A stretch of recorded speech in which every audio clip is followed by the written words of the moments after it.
Once upon a time, in a faraway kingdom, there lived a beautiful young girl named Snow White.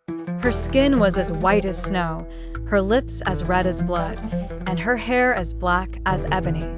She lived with her wicked stepmother, the queen, who was jealous of Snow White's beauty. Every day, the queen would ask her magic mirror, "Mirror, mirror on the wall, who is the fairest of them all?" And every day, the mirror would answer, "You, my queen, are the fairest of them all."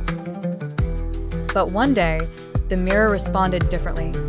"Queen, you are fair, it is true, but Snow White is even fairer than you."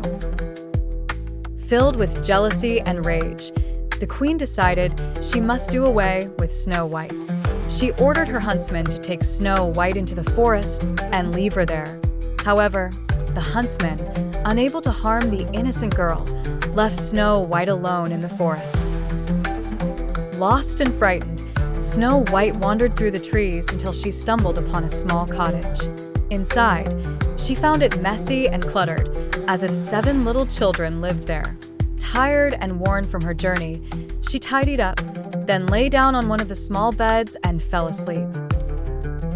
When the 7 dwarfs, who actually lived in the cottage, returned home from working in the mines, they were surprised to find their home neat and organized. They discovered the sleeping Snow White and, charmed by her beauty and kindness, asked her to stay with them.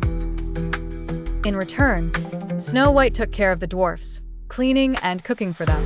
Back in the kingdom, the evil queen learned from the mirror that Snow White was still alive and living with the dwarfs. Furious, she disguised herself as an old peddler woman and visited the dwarfs' cottage while they were away. She tricked Snow White into eating a poisoned apple, and Snow White fell into a deep, enchanted sleep. The dwarfs were heartbroken when they found Snow White unconscious, and they placed her in a glass coffin in the forest.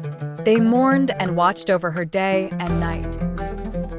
One day, a prince traveling through the forest saw Snow White lying in the coffin and was struck by her beauty. He kissed her gently, and the spell was broken. Snow White awoke from her slumber, and the dwarfs rejoiced. Filled with gratitude and joy, she and the prince traveled back to the kingdom, where they confronted the evil queen, who was banished forever. Snow White and the prince married, and they lived happily ever after, surrounded by friends, both big and small. And the magic mirror never again spoke a word.